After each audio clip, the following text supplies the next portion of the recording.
Hi everyone, আজকে তোমাদের সামনে একটা অন্যরকম ভিডিও নিয়ে এসেছি। হোপ তোমরা এনজয় করবে, দেখতে থাকো। বলুন তো এটা কি? দেখতে পুরো থার্মোকলের বলের মতো লাগছে। এটা হচ্ছে সাবুদানা।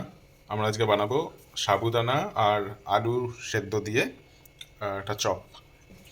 তা সাবুদানা ভিজিয়ে রেখেছি 7-8 ঘন্টা, ফুলে গেছে।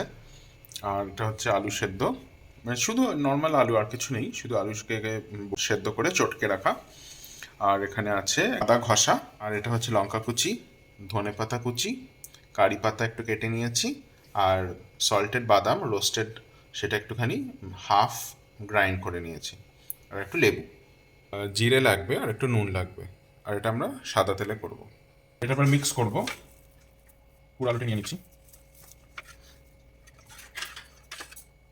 সাবুটা পুরো নেবো না, সাবু অনেক হয়ে গেছে, যতটা লাগবে নেবো।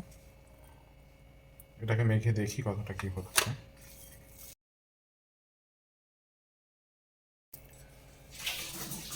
আর একটু সাবু নিয়ে নিলাম।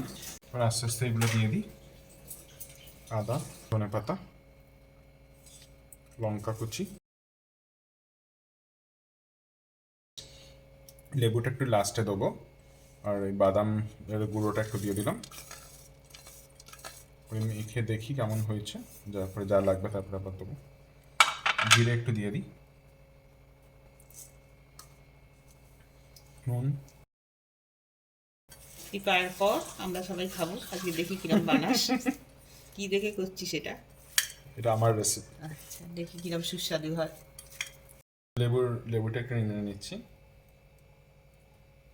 এখন হচ্ছে এটার সাথে আজকে আমাদের ডিনার হবে সাবুর বড়া আর মুড়ি।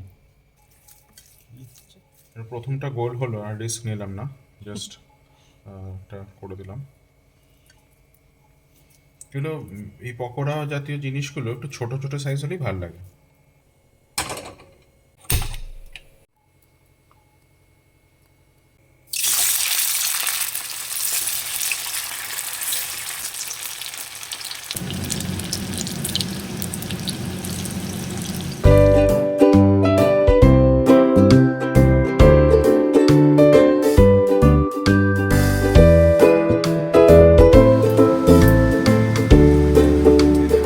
মুড়ি, এই জন্য নারকল দিয়ে মেখেছি মুড়িটা।